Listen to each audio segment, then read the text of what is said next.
आता जर विधान परिषद जर तुमच्याकडे जात असेल तर राज्यसभेची लढाई आता ते करणार. कुठली कधी आहे निवडणूक राज्यसभेची?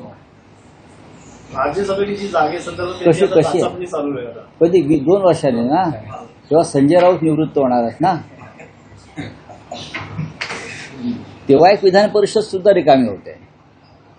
पाहू ना काय करायचे त्यावेळेला पाहू. शिवसेना हा सध्या महाविकास आघाडीतला एक मोठा पक्ष आहे, त्यानंतर काँग्रेस आहे, त्यानंतर राष्ट्रवादी काँग्रेस. प्रत्येकाने आपापल्या भूमिका वठवल्या पाहिजे. शिंदेची शिवसेना तिसरा उमेदवार देईल म्हणून उद्धव ठाकरे माघार घेतायत असं म्हटलं जात. अजिबात नाही. अंबादास दानवे शिवसेनेचे उमेदवार म्हणजे महाविकास आघाडीचे उमेदवार आहेत आणि त्यांना महाविकास आघाडीची जेवढी मतं आहेत तेवढी मिळतील. उद्धव ठाकरे बाळासाहेबांसारखे, कारण की जेव्हा ते मुख्यमंत्री होते त्यावेळेला राजकीय भूकंप बघा आमदारकी ही काय उद्धव ठाकरेंचं ब्रेड अँड बटर नाही. त्यांना मुख्यमंत्री पदासाठी सगळ्यांनी आग्रह केला म्हणून त्यांना आमदार व्हावं लागलं आणि आता त्यांनी त्या आमदारकीचा त्याग केलेला आहे. ठीक आहे. सुषमा अंधारे नाराज दिसतात या विधान परिषद, त्यांचं देखील नाव होतं, त्यामुळे नाराजी. मग काय पत्रकारांकडून त्यांना आपण एखादं पद देऊ शकतो का? नाही आहे. त्या नाराज नाही आहेत, त्या कडवट शिवसैनिक आहेत. एकच जागा द्यायची होती. उद्धव ठाकरे साहेबांनी अंबादास दानवे यांची निवड केली. हिंदी में सवाल बोलिए सर। विजय वडेट्टीवार और हर्षवर्धन सतपाल की तरफ से कहा जा रहा है कि हमने उद्धव जी के लिए सहमति दी थी विधान परिषद के चुनाव के लिए, लेकिन अंबादास दानवे उतरने के बाद वो भी डिसाइड करें। दूसरी तरफ शिवसेना की तरफ से ये कहा जा रहा है कि जब बाला साहेब ठाकरे थे तो जो विधान परिषद की सीटें बाला साहेब ठाकरे देते थे, लेकिन अब शिवसेना की ऐसी हालत हो गई कि एक सीट के लिए लोगों के पास मतलब गिड़गिड़ा रहे हैं और इस तरह ऐसा कौन बोल रहा है? संजय निरुपम कौन है ये भाई? शिवसेना के नेता, आपको किसने कहा? उन्होंने बयान दिया सर। नहीं, वो शिवसेना के नेता आपको ऐसा किसने कहा? एकनाथ शिंदे ने तो नहीं कहा। शिवसेना बालासाहेब ठाकरे जी की है, जो उद्धव ठाकरे जी की लीडरशिप में।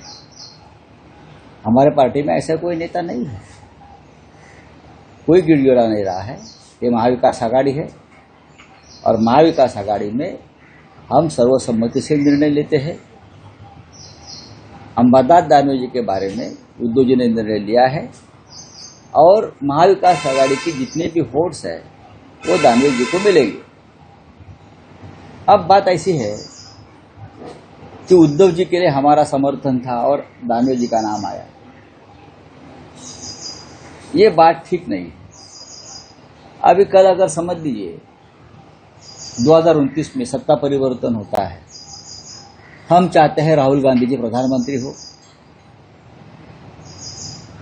अगर कांग्रेस ने राहुल जी ने तय किया कि मैं नहीं बनूंगा और कोई बनेगा, तो हमारी भूमिका क्या होनी चाहिए? हम ये नहीं कहेंगे ना कि राहुल जी होंगे तो हम समर्थन देंगे, सब रीजनल पार्टी नहीं, बड़ी पार्टी होती है, उसका निर्णय होता है किसको क्या देना है। अगर राहुल जी की जगह हमारी इच्छा है राहुल जी होने चाहिए, राहुल देश के नेता है, राहुल जी देश के नेता है, लेकिन अगर राहुल जी ने कहा कि मैं नहीं और कोई, तो भी हम समर्थन। एग्जिट पोल को लेके अरे छोड़ो एग्जिट पोल, सुरुंगली घालून टाकायच्या।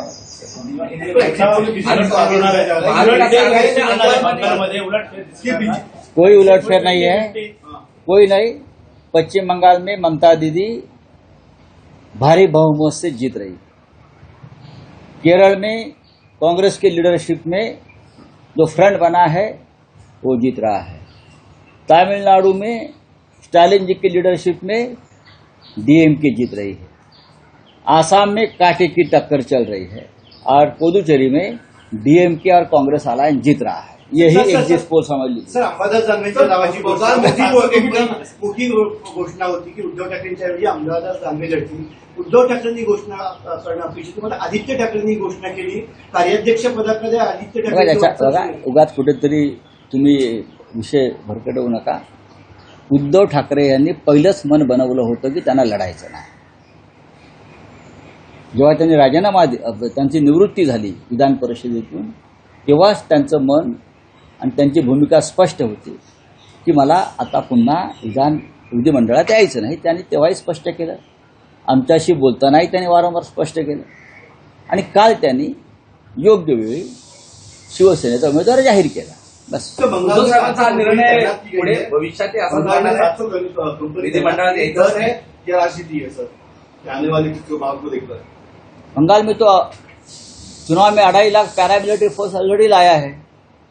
अगर 700 कंपनी और लाया, उसका मतलब ये है कि सरकार जो निर्णय आएगा ममता दीदी के फेवर में वो मानने को तैयार नहीं और जोर जबरदस्ती से ईवीएम कब्जे में लेकर निर्णय बदलना चाहती है. उसका मतलब